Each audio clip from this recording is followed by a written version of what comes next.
السلام علیکم ورحمۃ اللہ وبرکاتہ۔ دار الکتاب و سنہ کی جانب سے پیش ہے العقیدۃ الواسطیہ کی مختصر شرح ڈاکٹر شیخ انصار الدین مکی حفظہ اللہ کی زبان میں۔ بسم اللہ الرحمن الرحیم، الحمد للہ رب العالمین، والصلاة والسلام علی رسول اللہ وعلی آلہ وصحبہ من والاه ومن والاه۔ قال تبارک وتعالی وجوہ یومئذ ناظرہ الی ربها ناظرہ۔ پیارے ساتھیوں اور ملت اسلامیہ کے پاسبانوں، ہم لوگوں نے گزشتہ کے مجلس میں اللہ کے فضل و کرم سے صفت کلام کی صفت کے تعلق سے گفتگو کی۔ ہم نے بتایا کہ کلام اللہ تعالیٰ کی صفت ہے، یہ صفت فعلی بھی ہے اور صفت ذاتی بھی ہے۔ صفت ذاتی اس اعتبار سے کہ اللہ تعالیٰ ازل سے یہ صفت والا ہے، ازل سے جب سے ہے اس سے، اور صفت فعلی اس اعتبار سے کہ جب چاہے بات کرے گا، جب چاہے بات نہیں کرے گا، یہ ہے صفت فعلی۔ تو کلام کی ایک واحد ایسی صفت ہے جو بیک وقت ذاتی بھی ہے اور فعلی بھی ہے، واللہ اعلم۔ اور اس کے بعد ہم نے باطل مذاہب کو دیکھا۔ باطل فرقے کیا کہتے ہیں کہ اللہ تعالیٰ کلام نہیں کرتا، اور بعض لوگ اس کی تعویل کرتے ہیں، کہتے ہیں کہ کلام ایسا نہیں جس کے آواز اور ورڈز ہوں، بلکہ کلام ایک داخلی کلام ہے، کلام نفسی ہے، اندرونی بات ہے، ہاں، جسے جبرائیل نے اللہ تعالیٰ سے سمجھا اور لوگوں کو پہنچایا، نبی صلی اللہ علیہ وسلم کو پہنچایا، جس سے پہلے والے انبیاء کو پہنچایا۔ باطل فرقوں کی تعویل، ان کے پر کیسے رد کرنا چاہیے، یہ تفصیل سے ہم نے سن لیا۔ اس کے بعد آج ہم جو چیز پر گفتگو کرنے والے ہیں وہ کیا ہے، کہاں پر رکے تھے ہم؟ آخری آیت جو ہم پڑھے تھے، ان ھذا القرآن یقص علی بنی اسرائیل۔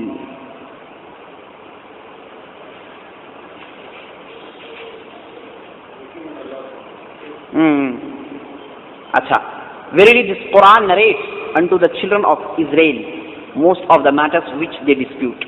یہاں تک سنیں۔ اس کے بعد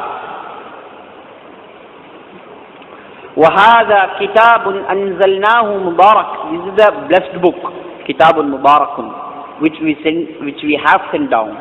وَلَوْ أَنزَلْنَا هَذَا الْقُرْآنَ عَلَى جَبَلٍ لَرَأَيْتَهُ خَاشِعًا مُتَصَدِّعًا مِنْ خَشْيَةِ اللَّهِ وَإِذَا بَدَّلْنَا آيَةً مَكَانَ آيَةٍ وَاللَّهُ أَعْلَمُ بِمَا يُنَزِّلُ قَالُوا إِنَّمَا أَنْتَ مُفْتَرٍ بَلْ أَكْثَرُهُمْ لَا يَعْلَمُونَ قُلْ نَزَّلَهُ رُوحُ الْقُدُسِ مِنْ رَبِّكَ بِالْحَقِّ لِيُثَبِّتَ الَّذِينَ آمَنُوا وَهُدًى وَبُشْرَى لِلْمُسْلِمِينَ وَلَقَدْ نَعْلَمُ أَنَّهُمْ يَقُولُونَ إِنَّمَا يُعَلِّمُهُ بَشَرٌ لسان الذي يلحدون إليه أعجمي وهذا لسان عربي مبين۔ یہ آیتیں، تین آیتیں جی، یہ تین آیتوں میں کس چیز کی دلیل ہے؟ کس چیز کی دلیل ہے؟ اس سے پہلے آیتوں میں جنرل کلام، اللہ کہتا ہے، ہی سیڈ، اللہ سیڈ، اللہ سیز، یہ آیا۔ اب یہ تین آیتوں میں دلیل یہ ہے کہ اللہ تعالیٰ قرآن نازل کیا۔ اب اشکال یہ پیدا ہوتا ہے کہ قرآن نازل کیا گیا یا پھر اللہ نے کہا۔ صحیح بات ہے کہ دو بھی ہے، اللہ نے کہا جسے جبرائیل امین سنے، انہوں نے لا کر محمد صلی اللہ علیہ وسلم کو سنایا۔ نبی صلی اللہ علیہ وسلم کے پاس جو کلام پہنچا وہ کس کا ہے؟ اللہ کا ہے، ورڈز اللہ کے ہیں، ساؤنڈ جبرائیل۔ اگرچہ کہ اللہ تعالیٰ جب جبرائیل کو دیا قرآن یا پھر اس سے پہلے والی کتابیں یا پھر جبرائیل سے گفتگو کیا ہے تو ورڈ سے اور آواز سے کیا۔ اس کی دلیل ہم نے گزشتہ کے مرتبہ سن لی۔ اب یہ تین آیتوں میں شیخ الاسلام ابن تیمیہ یہی ثابت کرنا چاہتے ہیں کہ اللہ تعالیٰ قرآن کہنے کے بعد نازل کیا، قرآن نازل کردہ ہے۔ اسی لیے دیکھیے پہلی آیت کیا ہے، وَهَذَا كِتَابٌ أَنزَلْنَاهُ مُبَارَكٌ، یہ کتاب جو ہم نے نازل کیا ہے مبارک ہے۔ کیا مطلب مبارک کا؟ برکت کا مطلب کیا؟ کیا مطلب؟ کیا ہم لسنگ؟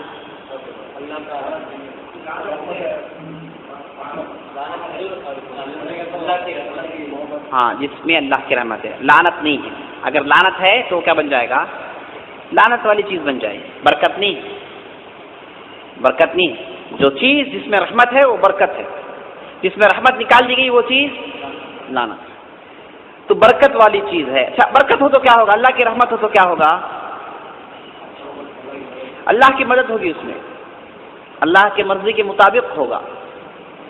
اس کے بعد کیا ہے، لو انزلنا هذا القرآن على جبل لرأيته خاشعا متصدعا من خشية الله، اگر یہ قرآن ہم کسی پہاڑی پر نازل کرتے تو تم دیکھتے کہ یہ پہاڑی ریزہ ہو جاتی اللہ کے خشیت سے۔ تو اس میں کون سی چیز کی دلیل ہے؟ نازل کر۔ اگر یہ قرآن ہم کسی پہاڑ میں نازل کرتے، نازل کرنے کی صفت، تو قرآن نازل ہوا۔ تو اللہ تعالیٰ کیا کہتا ہے، دیکھیے پہاڑ ریزہ ہو جائے گا، پہاڑ ریزہ ہو جائے گا۔ کیسے پہاڑ ریزہ ہو جائے گا؟ ہم کچھ بھی نہیں ہو، ہم کو پڑھتے ہیں کچھ بھی نہیں ہوتا جی، پہاڑ کیسے ریزہ ہو جائے گا؟ اللہ کہتا ہے، کیا مطلب؟ آپ کے پاس ہے پہاڑ سے طاقتور ہیں آپ، ہاں کیا مطلب ہے ایسا آیت کا؟ آیت کا مطلب یہ ہے کہ اللہ تعالیٰ نے انسانوں پر جو بوجھ ڈالی ہے، کیا بوجھ؟ سمجھ کی بوجھ۔ سمجھتا ہے انسان حلال کیا ہے حرام کیا ہے، یہ جو سمجھ عقل کی جو بوجھ رکھی ہے، یہ بوجھ قرآن کو برداشت کر سکتے ہیں۔ جس کے پاس یہ چیز نہیں ہے وہ برداشت نہیں کر سکتی۔ پہاڑ ہے، انسانوں کی نظر میں وہی سب سے بڑی مخلوق ہے۔ اس زمانے میں سب سے بڑی مخلوق کیا ہے؟ ان لوگوں کے پاس پہاڑ ہی سب سے بڑی چیز ہے، وہی دیکھتے تھے۔ تو اللہ تعالیٰ اس کی وجہ سے وہ مثال دیا۔ اگر آج ہوتا تو کیا ہے، کچھ دوسری مثالیں ہوتی تھیں، ٹھیک ہے۔ تو یہ جو چیز ہے اس کے اندر عقل نہیں ہے، حق باطل حلال حرام کی تمیز اس کے اندر نہیں ہے۔ تو یہ تمیز کرنے والی چیز کیا ہے؟ عقل ہے۔ تو عقل نہیں ہے تو یہ بوجھ برداشت نہیں کر سکتا۔ تو چونکہ انسان اور جن کے اندر عقل اللہ تعالیٰ نے رکھی ہے، تو عقل ہونے کی وجہ سے یہ لوگ برداشت کر سکتے ہیں۔ سمجھے آپ؟ سمجھ میں آئی نہیں بات؟ سمجھ میں آئی؟ آسان ہے۔ عقل ہے تو برداشت کیے، عقل نہیں ہے تو قرآن ایک ایسی چیز ہے جو برداشت نہیں کر سکتے۔ تو اللہ تعالیٰ نے ہم کو عقل دیا، جو ہے سب سے بڑی نعمت دی، اس کے بعد قرآن دیا۔ یہ ایک مطلب ہے۔ دوسرا مطلب کیا ہے کہ قرآن کے اندر جو اللہ کی بڑائی بیان کی گئی ہے، اللہ کی عظمت بیان کی گئی ہے، اللہ کا کلام صفت ہے، احکامات جو بھی ہیں، یہ بوجھ ہے اصل میں، یہ چیز اصل میں بوجھ ہے۔ لیکن اللہ تعالیٰ ہم کو کیا کیا؟ یہ بوجھ برداشت کرنے کی طاقت دی،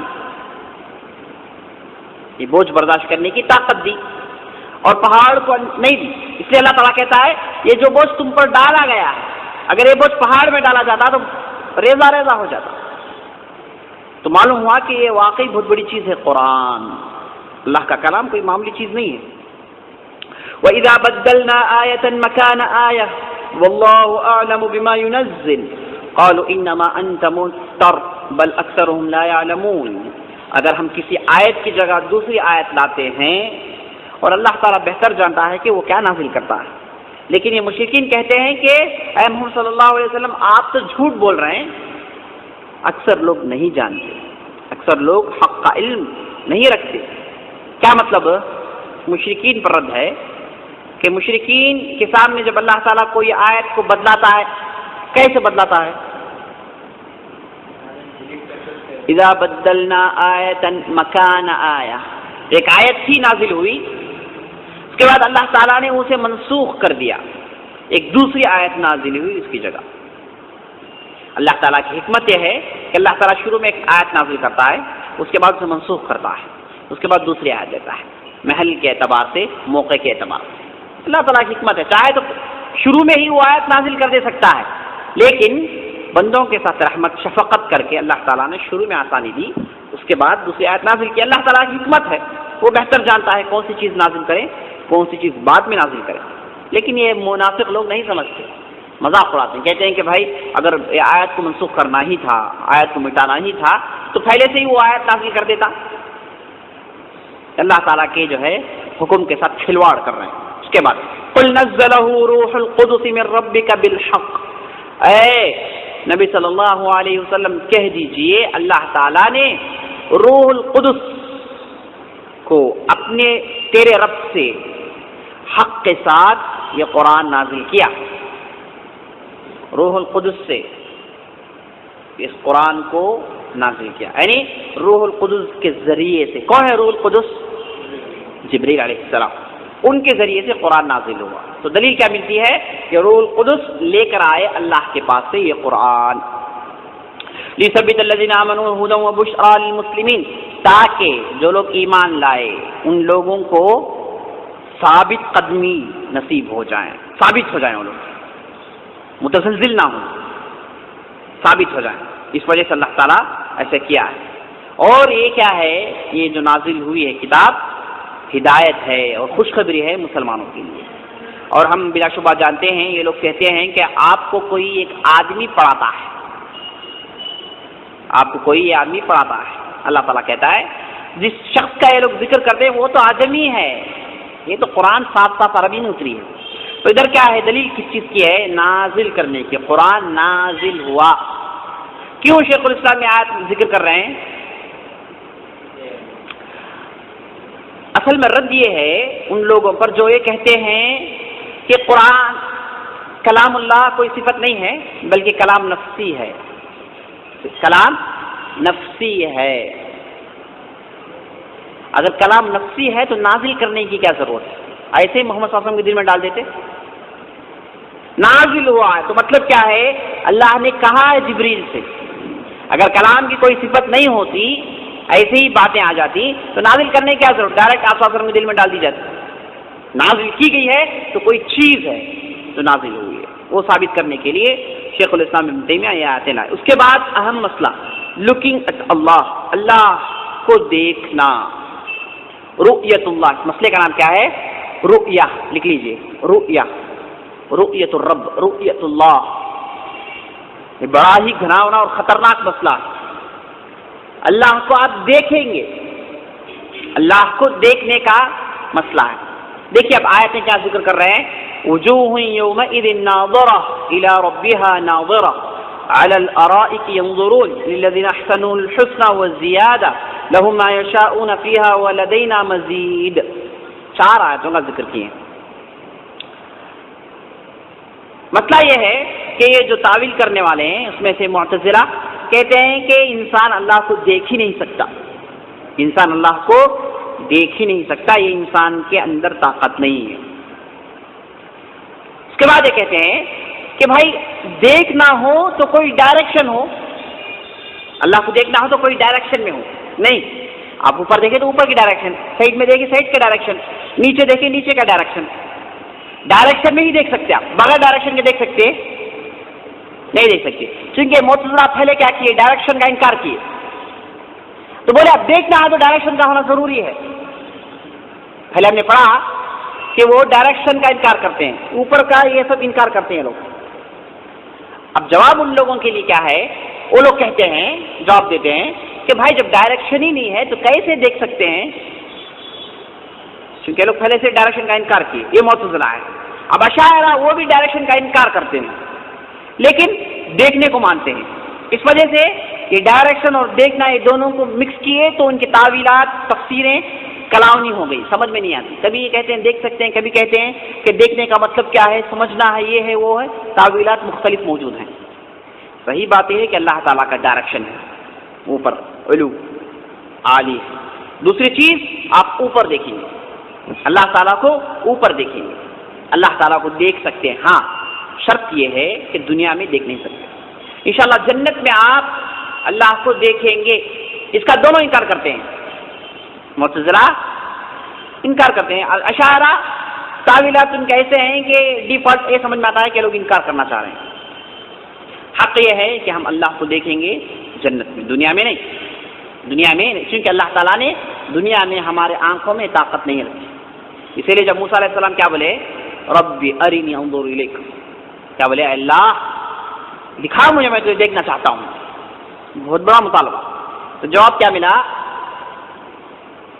بولے کہ انظر الی جبل ان استقر مکانہ فسوف ترانی. اچھا دیکھنا ہی چاہتا ہے، کیونکہ انبیاء جیسے بتایا میں ایک مرتبے کے بعد ان کو غیب دکھائی جاتی ہے، غیب کی چیزیں دکھائی جاتی ہے. ابراہیم علیہ السلام کیا بولے، زندہ کر کے دکھاؤ. لیطمئن قلبی، یہ چیز مر گئی ہے کہ زندہ کر سکتا اللہ تعالیٰ.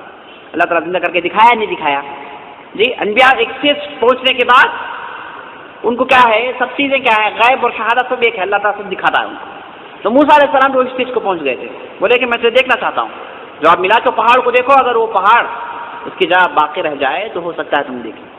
فلما تجلی ربک الی جبل جعلہ دکا، جب اللہ تعالیٰ نے اس پہاڑ میں اپنی تجلی ڈالی تو پہاڑ کو ریزہ ریزہ کر دیا، پورا پہاڑ ریزہ ریزہ بن گیا. فخر موسیٰ صاعقا، موسیٰ بے ہوش ہو کے گر گئے. جب اٹھے تو بولے کہ استغفر اللہ، دوبارہ غلطی نہیں کروں گا. جی اللہ میں تجھ سے معافی مانگتا ہوں، دوبارہ یہ نہیں کروں گا. اسی لیے حدیث میں آتا ہے کہ قیامت کے دن سب سے پہلے کسے اٹھایا جائے گا، محمد رسول اللہ، لیکن ان سے پہلے کون ہوں گے، موسیٰ عرش کے سائے کھڑے ہوں گے.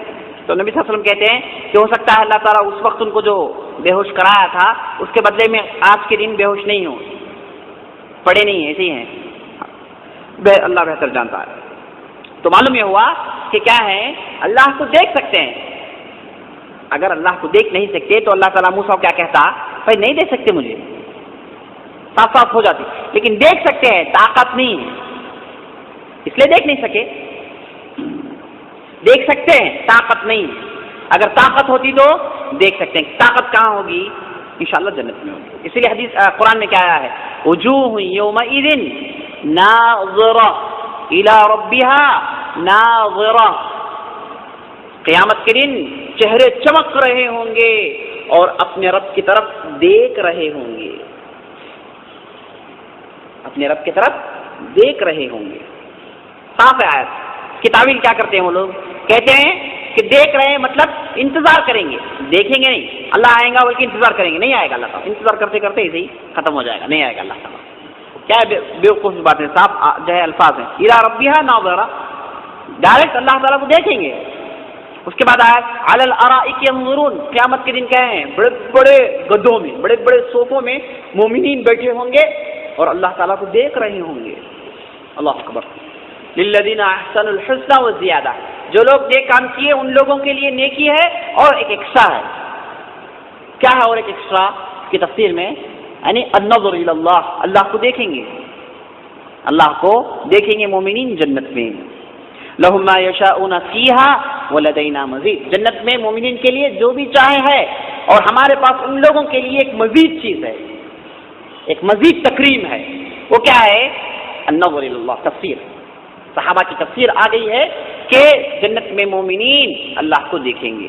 اور صحیح مذہب، صحیح چیز یہ ہے کہ دنیا میں ہو سکتا ہے کہ ہم دیکھ نہیں پائیں اللہ کو. لا تدرک الابصار وهو يدرك الابصار، یہ جو آنکھیں ہیں اسے پا نہیں سکتی. ہاں قیامت کے دن ضرور دیکھیں گے ہم اللہ رب العزت کو انشاءاللہ. یہاں پر آ کے آیات ختم ہوتے ہیں، اس کے بعد احادیث کا سلسلہ شروع ہو رہا ہے. احادیث کا سلسلہ.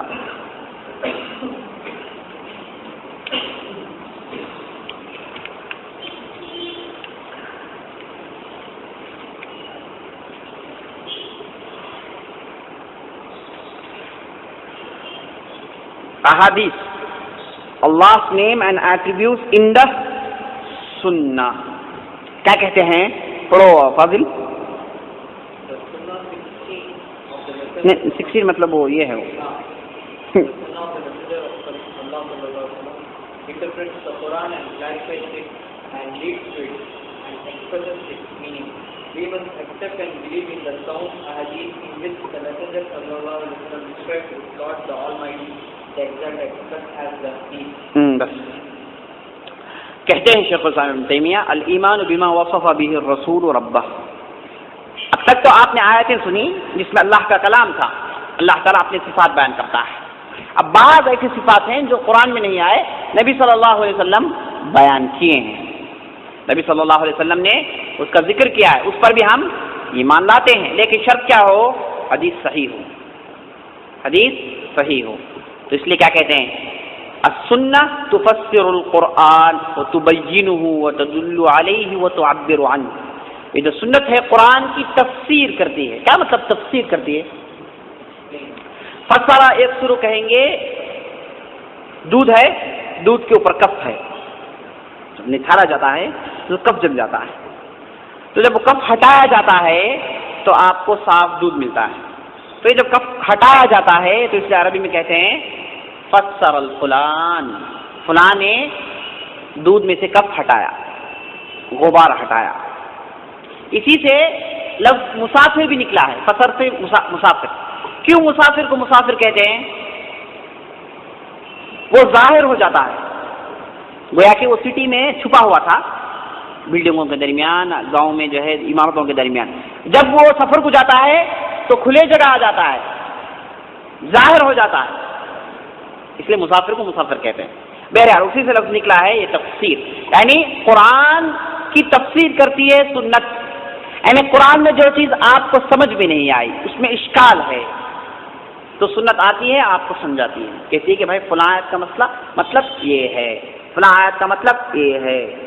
جیسے صحابہ نبی صلی اللہ علیہ وسلم بس آئے آ کر بولے اللہ کے رسول، تو سورہ آل عمران، سورہ انعام کیا آیت آئی نازل ہوئی؟ کیا آیت ہے جس میں اللہ تعالیٰ کہتا ہے جو لوگ اپنے اوپر ظلم کیے، جو لوگ اپنے اوپر ظلم کیے وہ لوگ جہنمی ہیں. تو صحابہ آ کر بولے اللہ کے رسول کون ہے جو ہم میں سے جو اپنے اوپر ظلم نہیں کرتا؟ ہر میں سے ہر آدمی ظلم کرتا ہے، گناہ کرتے ہیں، ہم گناہ ہو جاتا ہے. تو نبی صلی اللہ علیہ وسلم بتائے ادھر جو ظلم سے مطلب میرے دوستوں کیا ہے؟ شرک ہے. کیا تم لوگوں نے لقمان کی بات نہیں سنی؟ ان الشرک لظلم عظیم، بلا شبہ شرک بہت بڑا ظلم ہے.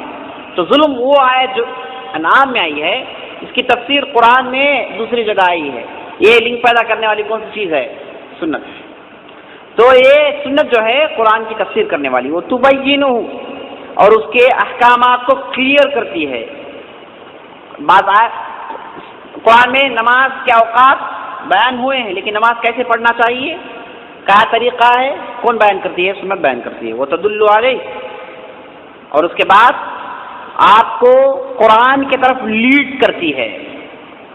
یہ سنت جو ہے اصل میں قرآن کی طرف لیڈ کرتی ہے، راستہ ہے اس پر چل کر آپ قرآن کے پاس پہنچتے ہیں. وہ تو عبر عن، اور اس کے معنی بیان کرتی ہے. یہ چار صفتیں سنت کی: تفسیر بیان کرتی ہے، کلیریفیکیشن بیان کرتی ہے، لیڈ کرتی ہے، اور اس کے بعد اس کے مطالب کو کھول کھول کر بیان کرتی ہے، ایکسپریس کرتی ہے. یہ کیوں بتا رہے ہیں شیخ الاسلام ابن تیمیہ؟ یہ کہنا چاہتے ہیں کہ اصل میں سنت کیا ہے؟ قرآن کا ایک اپینڈکس ہے، کوئی الگ چیز نہیں ہے. جیسے معتزلہ کہتے ہیں، معتزلہ کے پاس کیا ہے؟ سنت میں اگر کوئی صفت کی تفسیر آئی ہے یا پھر کوئی عقیدے کا مسئلہ آیا ہے، نہیں مانیں گے. ہاں اگر حدیث متواتر ہو، حدیث کے دو قسم ہیں، ایک ہے حدیث متواتر، ایک ہے حدیث آحاد. متواتر کیا ہے؟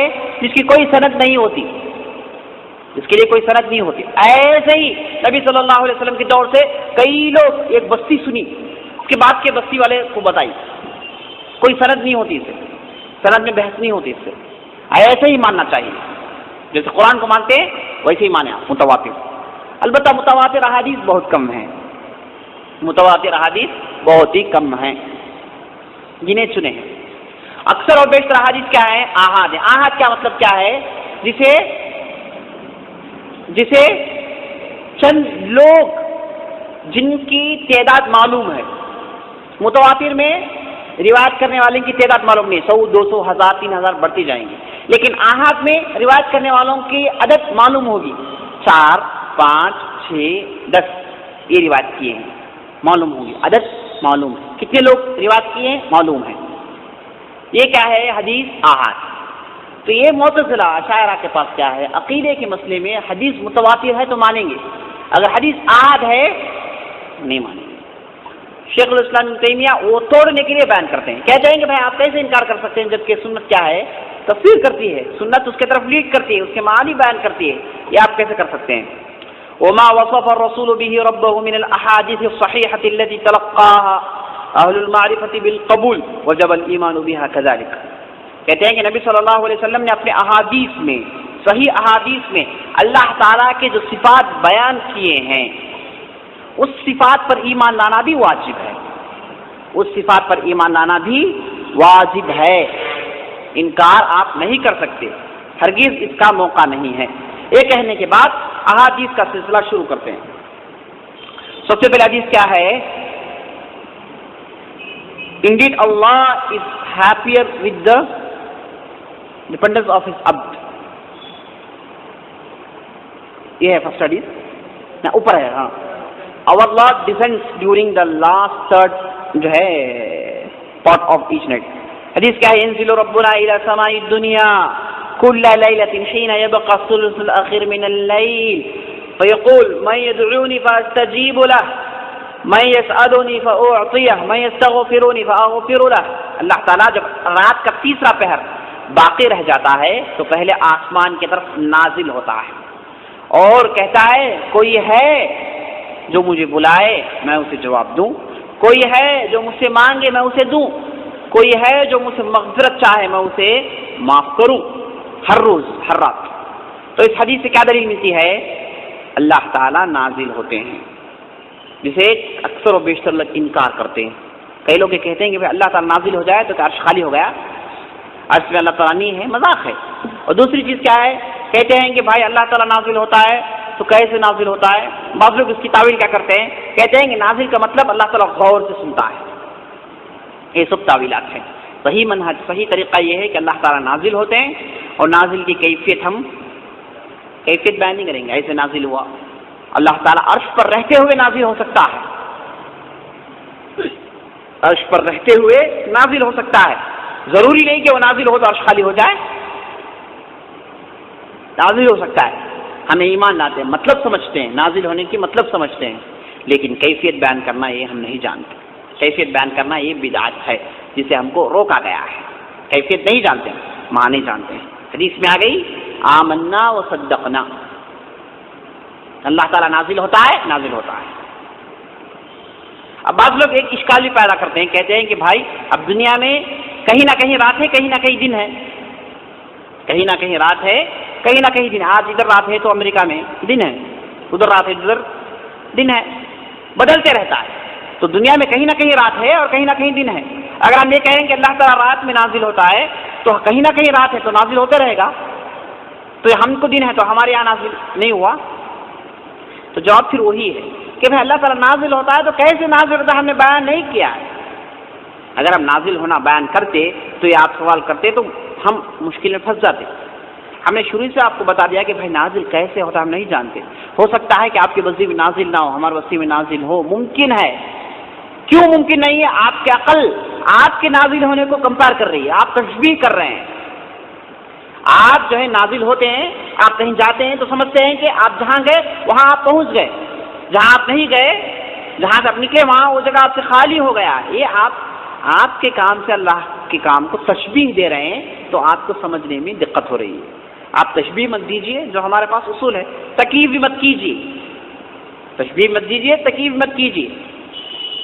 حدیث میں آیا ہے آمنا صدقنا کہیں. مطالب سمجھتے ہیں، سمجھتے ہیں، مطلب جانتے ہیں، جانتے ہیں، ایمان لاتے ہیں، لاتے ہیں. الحمدللہ، بات ختم. سمجھے آپ؟ یہ ہے ہمارا صحیح مذہب. اس کے بعد کی حدیث کیا ہے؟ للہ اشد فرحا بتوبۃ عبدہ من احدکم براحلتہ. حدیث کیا ہے کہ اللہ تعالیٰ کو بہت خوشی ہوتی ہے اس بندے سے جب وہ توبہ کرتا ہے. اللہ تعالیٰ کو بہت خوشی ہوتی ہے جب بندہ توبہ کرتا ہے، غلطیوں کے بعد اللہ کے بارگاہ میں دوبارہ نہ کرنے کا ارادہ کرتا ہے گڑ گڑا کر توبہ کرتا ہے تو اللہ کو بہت خوشی ہوتی ہے. کیسی خوشی ہوتی ہے اس کی مثال نبی صلی اللہ علیہ وسلم دے رہے. کیسی مثال؟ ایک آدمی صحرا میں جا رہا، اس کے ساتھ اس کے ساز و سامان ہے، اس کی اونٹنی ہے. صحرا میں بغیر اونٹنی بغیر ساز و سامان کی کیا ہے؟ موت ہے. آپ کی اونٹنی گم ہو گئی یا پھر آپ کے ساز و سامان نہیں ہے، آپ ایسے ہی پھنس گئے صحرا میں، تو آپ موت کا انتظار کیجیے. اب کوئی بچانے والا نہیں ہے آپ کو سوائے اللہ کے. صحرا کیا ہے؟ دھیرے دھیرے تھوڑا تھوڑا بول کے آپ کو مارے گی. آپ پریشان رہیں گے، دور سے آپ کو ندی نظر آئے گی، دوڑ کر جائیں گے تو کوئی ندی نہیں ہے، وہ کیا ہے؟ سراب تھا، میریج تھا، جسے دیکھ کر آپ ندی سمجھ گئے. جی یہ خطرناک چیز ہے صحرا. اور دھوپ کیا ہے؟ کاٹ لے کے جسم میں داخل ہوگی اور مٹی تپتی ہوئی رہے گی، آپ کو جو ہے تصور بھی نہیں کر سکتے. بہت مشکل ہے صحرا میں کیا ہے جینا، بہت مشکل ہے. اس لیے کیا کہتے ہیں علامہ اقبال، دشت تو دشت ہے صحرا بھی نہ چھوڑے ہم نے، بحر ظلمات میں دوڑا دیے گھوڑے ہم. اللہ کے اس پیغام کو کیا نہیں کیا ہم. صحرا نے یہ جو ہے دشت زمین تو الگ بات ہے، دریا بھی نہیں چھوڑا، دریا میں بھی ہم نے جو ہے پیغام پہنچایا ہے جی. اور بحر ظلمات یعنی اٹلانٹک اوشن میں بھی کیا کیا ہم؟ گھوڑے دوڑائے. گھوڑے جو ہے اس میں بھی دوڑائے. کون دوڑائے؟ موسیٰ بن نافع کے جو عقبہ کے جو سپہ سالار تھے، ان کے جو سپاہ تھے، ان لوگوں نے جوش میں کیا کیا؟ بولے کہ اتنی زمین ہے، مورتونا پہنچے، بولے کہ اس کے بعد زمین نہیں ہے، ہو نہیں سکتا. اللہ کا یہ جو پیغام ہے ہم پہنچا کر ہی رہیں گے. جوش میں آئے، دریا میں گھوڑے چلائے، کئی لوگ مر گئے جی. اس طریقے سے پیغام پہنچایا گیا ہے. اس لیے کہتے ہیں محفل کو مکان میں سحر و شام پھرے، میں توحید صفت جام پھرے. یعنی کہاں رات دن یہ سب ہم نہیں دیکھے، ہر جگہ یہ پیغام لے کر پھرے. کیسے پھرے؟ جیسے شرابی اپنے ہاتھ میں جام لے کر پھرتے رہتا، لڑکتے رہتا، اس طریقے سے توحید کا پیغام لے کر پھرتے رہے. وہ لڑک جائے گا لیکن جام نہیں چھوڑے گا. شرابی گر جائے گا لیکن اس کے ہاتھ سے جام نہیں چھوڑے گا. اس طریقے سے ہم لوگ گر جاتے تھے، پڑ جاتے تھے، لیکن یہ جو جام تھا یہ نہیں چھوڑتے تھے. یعنی کیا ہے؟ توحید کا پیغام اس طریقے سے پہنچا ہے جی. کیا کہتے اس کے بعد؟ کوہ میں دشت میں لے کر تیرا پیغام پھرے، کبھی تجھے معلوم ہے کہ ناکام پھرے. یعنی کوہ میں یعنی پہاڑ سمندر یہ سب نہیں دیکھے، ہر جگہ جہاں کہیں بھی گئے تیرا پیغام لے کر گئے. بہرحال تو بتا یہ رہا تھا میں کہ صحرا میں بغیر اونٹنی کی زندگی، بغیر ساز و سامان کی زندگی موت ہے. تو ہوتا یہ ہے کہ ایک آدمی اپنے اونٹ اپنے ساز و سامان کے ساتھ سفر کرتا ہے، تھک جاتا ہے، اونٹنی سے اترتا ہے، لیٹ جاتا ہے ایک جھاڑی کے چھاؤں میں. اچانک اٹھتا ہے، دیکھ رہا ہے کہ اس کی اونٹنی غائب ہو گئی ہے، ساز و سامان نہیں ہے. دیوانہ یار پھرتا ہے صحرا میں، دوڑتا ہے، ڈھونڈتا ہے کون لے گیا ہے صحرا میں میری اونٹنی کو، پینے کے لیے پانی نہیں ہے. دوڑتا ہے دوڑتا ہے دوڑتا ہے، تھک جاتا ہے. تھک کر پریشان ہو کر آخرکار اسے موت نظر آتی ہے. کہتا ہے کہ اب تو مرنا ہی ہے مجھے، بغیر پانی کب تک جیوں گا میں. جاتا ہے پھر اپنی جھاڑی کے چھاؤں میں لیٹ جاتا ہے. اب اللہ کے پاس سے موت کا انتظار کر رہا ہے. لیٹ جاتا ہے، نیند آ جاتی ہے. تھوڑی دیر کے بعد اٹھ کر دیکھتا ہے تو اس کے پاس الحمدللہ ویسے ہی اونٹنی اور ساز و سامان موجود ہے. بہت خوشی ہوتی ہے اسے. اب اسے کیا ہے؟ اتنی خوشی ہوتی ہے کہ دوبارہ زندہ ہو گیا. اب خوشی میں کیا بولا؟ اے اللہ تو میرا بندہ ہے، میں تیرا رب ہوں. خوشی میں غلطی کیا، اے اللہ تو میرا بندہ ہے، میں تیرا رب ہوں. جب یہ چیز اللہ تعالیٰ دیکھا تو اللہ تعالیٰ کو بہت خوشی ہوئی. سمجھے آپ؟ تو ادھر کون سی صفت ثابت کرنا چاہتے ہیں؟ خوشی، فرح. اللہ تعالیٰ خوش ہوتا ہے، اللہ تعالیٰ خوش ہوتا ہے، وہ ہے دلیل. بندے کے توبے سے اللہ تعالیٰ خوش ہوتا ہے. اس کی تعویل لے لو، کیا کرتے ہیں؟ کہتے ہیں خوش مطلب ہے ثواب دیتا ہے. خوشی غم یہ کیا ہے ہمارے لیے، اللہ کے لیے نہیں. خوش مطلب ثواب دیتا ہے. اور صحیح چیز یہ ہے کہ اللہ تعالیٰ خوش ہوتا ہے، اللہ تعالیٰ خوش ہوتا ہے. لیکن یہ بندوں کے خوشی جیسا نہیں ہے. خوش ہوتا ہے تو آپ فوراً جو ہے بندے کے خوش ہوتے ہیں ویسا نہیں ہے. کیفیت مت سوچیے، تشبیہ مت کیجیے. لفظ آیا ہے ایمان ڈالیے، بات ختم. تشبیہ دیں گے تو پریشانی ہے، کیفیت بیان کریں گے تو بات سمجھ میں نہیں آئے گی. یہ دو مت کیجیے، انشاءاللہ بات آپ کو اچھی طریقے سے سمجھ میں آ جائے گی. اس کے بعد حدیث کیا ہے؟ يضحك الله إلى رجلين يقتل أحدهما الآخر كلاهما يدخل الجنة. اللہ تعالیٰ ان دو شخصوں کو دیکھ کر ہنستا ہے جو ایک دوسرے کو قتل کرتے ہیں. یہ ایک دوسرے کو قتل کرتے ہیں لیکن دونوں جنت کو جاتے ہیں. ان کو دیکھ کر اللہ تعالیٰ ہنستا ہے. کیوں؟ دونوں لڑ لیے، دونوں جنت کو جا رہے ہیں. کیسے؟ ایسا ہے کہ ایک آدمی کافر تھا، ایک آدمی مسلمان تھا. ایک کافر کیا کیا؟ مسلمان کو مار دیا. چند دنوں کے بعد ایک کافر مسلمان ہو گیا. وہ بھی جنت کو جائے گا، یہ بھی جنت کو جائے گا. اب یہ آدمی کا مسئلہ تعجب کا ہے یا نہیں ہے؟ قتل کیا، جہنم کو جانے والا ہے، لیکن ایمان لایا، الحمدللہ بچ کے جنت کو جائے گا. تو اللہ تعالیٰ ایسے دو شخصوں کو دیکھ کر کیا کرتا ہے؟ ہنستا ہے. یضحک ربنا الی رجلین یقتل احدہما الآخر ہما يدخل الجنہ. یہ حدیث کا مطلب. تو کیوں اللہ تعالیٰ ہنستا ہے؟ کون سی صفت ہے؟ اللہ تعالیٰ ہنسنا، ہنسنے کی صفت، ہنسنے کی صفت. پھر تشبیہ نہیں، تمثیل نہیں، تکیف نہیں، تعطیل نہیں، تفویض نہیں. اللہ تعالیٰ ہنستا ہے، ہنستا ہے بس. کیسے ہنستا ہے؟ اللہ کو منہ ہی نہیں تو کیسے ہنسے گا؟ یہ پریشانی میں جاننے کی آپ کو ضرورت نہیں. حدیث میں ہنستا ہے کا لفظ آیا ہے، مان لیجیے بات ختم، مان لیجیے بات ختم، سکون ہو جائے گا. آپ تعویل کی ضرورت نہیں. اس کے بعد کہہ دیجیے عجب ربنا من قنوط عباده وقرب غيره ينظر إليكم أذلين قنطين فيظل يضحك يعلم أن فرجكم قريب. حدیث میں آتا ہے کہ اللہ تعالیٰ تعجب میں پڑتا ہے بندے کے مایوسی سے اور اس کے جلدی بدلنے سے. ہوتا یہ ہے کہ ایک بندہ ہے، مصیبت آتی ہے، ایسا پریشان ہوتا ہے، دوڑتا ہے، جو ہے اپنے آپ کو ایسے مایوسی میں ڈال لیتا ہے کہ کہتا ہے کہ اب کچھ بھی نہیں ہونے والا ہے، اب موت ہی ہے، اب بربادی ہے. آخری حالت، نزا کی حالت آ گئی، بالکل آخری سٹیج میں. اس وقت اللہ تعالیٰ کی مدد آتی ہے، بندہ خوش ہو جاتا ہے. تو جب یہ مدد آنے سے پہلے جو اسے بے قراری تھی، بے اطمینانی تھی، اضطراری حالت جو تھی، اسے دیکھ کر اللہ تعالیٰ ہنستا ہے. اسے دیکھ کر اللہ تعالیٰ ہنستا ہے. کیوں ہنستا ہے؟ کیونکہ بھائی اسے اب تھوڑی دیر مدد آنے والی ہے. یہ کیوں اتنا پریشان ہے؟ اللہ پر توکل کرتا، اطمینان اختیار کرتا تو کوئی پریشانی نہیں تھی. لیکن مدد تو آنے والی ہے، لیکن یہ اتنی جلدی کیوں کر رہا ہے؟ کیوں اتنی پریشانی؟ کیوں اتنی بے اطمینانی؟ کیوں اضطرار؟ کیوں اضطراب؟ اسے دیکھ کر اللہ تعالیٰ تعجب میں پڑتا ہے، ہنستا نہیں، تعجب میں پڑتا ہے اور ہنستا بھی ہے. دو صفت بھی آئے، دونوں صفت آئے. خیا نہیں ہے؟ کہاں ہے حدیث؟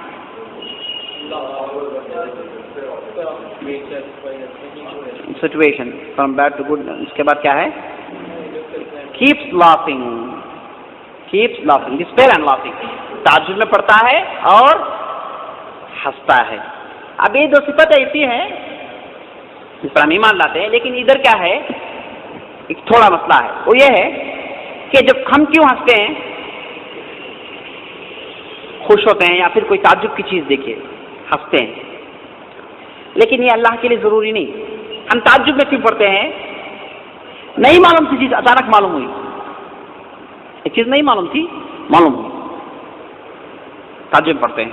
نہیں، ایک آدمی اچھا تھا، اچانک مر گیا، بولے اچھا تھا، اچھا چل لے اٹھائے پھر لے اٹھے، کھاتے تھے پیتے، اچانک کیسے بھی چلے گئے.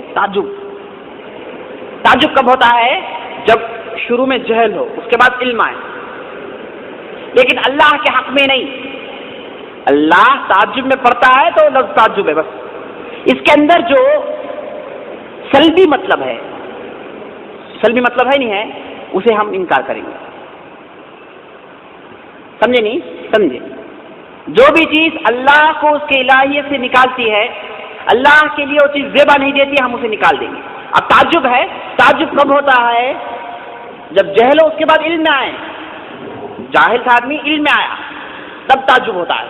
لیکن اللہ کے لیے جہل نہیں ہے شروع سے، تو ہم کیا ہے؟ یہ کہیں گے کہ بھائی یہ ایسا تعجب ہے جو بندوں کے تعجب کے جیسا نہیں ہے، یہ تعجب کچھ اور ہے، اللہ ہی بہتر جانتا ہے اس کی کیفیت. لا تزال جہنم یلقى فیہ وتقول هل من مزید حتى يضع رب العزة فيها قدمه فينزوي بعضها إلى بعض وتقول قط قط قط قط. جہنم میں لوگوں کو جھونکا جائے گا. اب جہنم کی آگ ایسی ہوگی آپس میں کھا رہی ہوگی. جہنم اپنے آپ کو کھائے گی, ویسی آگ ہوگی, دہتی ہوئی آگ, نارن تلظا, دہتی ہوئی آگ. تو جہنم کیا کہے گی, جو بھی چیز ڈالے گی کھا جائے گی, جو بھی چیز ڈالے گی کھا جائے گی. ایسے محسوس کرے گی کہ وہ خالی ہو گئی. تو اللہ تعالیٰ سے مزید کا مطالبہ کرے گی, کہے گی کہ اللہ اور دے اور دے اور دے. جہنمیوں کو پھینکا جائے گا, کھا لے گی, پھینکا جائے گا, کھا لے گی, اور مزید کا مطالبہ کرتے رہے گی. ویسی صورت میں اللہ تعالیٰ کیا کریں گے, اپنا قدم رکھیں گے, اپنا قدم رکھیں گے. جیسے قدم رکھا جائے گا جہنم کیا ہو جائے گی, آپس میں سے ہو جائے گی, فولڈ ہو جائے گی, اور اس کے بعد کہے گی بس بس بس. تو کون سی صفت آئی ہے, ہاں قدم, قدم کی صفت آئی ہے. دیکھیے جنت کا معاملہ ایسا ہے کہ اس میں اللہ تعالی لوگوں کو بھیجتا رہے گا, بھیجتا رہے گا, آخری تک بھیجتا رہے گا. جہنم کا مسئلہ ایسا نہیں ہے, چند لوگ جائیں گے, اس کے بعد پوچھے گی تو قدم رکھ دے گا, اس کے بعد مزید نہیں. جنت میں ایسا نہیں, پوچھتے رہے گی, داخل ہوتے رہیں گے. جنت میں داخلہ ملتے رہے گا, اللہ تعالیٰ کی رحمت ہے. جہنم ایسا نہیں, جہنم کے لیے لوگ مقرر ہیں, متعین ہیں, وہ جائیں گے, اس کے بعد اللہ تعالیٰ قدم رکھ کے جہنم کا پیٹ بھر دے گا. جنت ویسا نہیں ہے, جنت بڑھتی جائے گی, لوگ داخل ہوتے رہیں گے الحمدللہ. تو اللہ تعالیٰ کے قدم ہیں, اللہ تعالیٰ کے قدم ہیں. کیسے قدم ہیں, کیا صورت ہے, یہ سب ہم نہیں جانتے. اللہ کا قدم ہے, حدیث میں آیا ہے, ہم اس پر ایمان لاتے ہیں. تفسیر تعویل کی ضرورت نہیں. قدم کو آپ یہ مت کہیے کہ اللہ تعالیٰ کچھ اور ایک مخلوق ہے وہ ڈالے گا, کیا تعویل کریں گے آپ. جیسے بہت لوگ تعویل کیے ہیں, عجیب و غریب تعویلات کیے ہیں. قدم کی جو ہے یہ بتاتے ہیں کہ وہ یہ ایسا ہے, وہ ایسا. قدم اصل قدم نہیں ہے, ضرورت نہیں, تعویلات کی ضرورت نہیں. مسئلہ یہ ہے کہ اللہ کا قدم ہے, اللہ رکھتا ہے.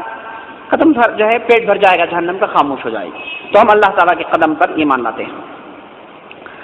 اس کے بعد وَيَقُولُ اللَّهُ تَعَالَى يَا آدَمُ فَيَقُولُ لَبَّيْكَ وَسَعْدَيْكَ فَيُنَادِي بِصَوْتٍ إِنَّ اللَّهَ يَأْمُرُكَ أَن تُخْرِجَ مِنْ ذُرِّيَّتِكَ بَعْثًا إِلَى النَّارِ.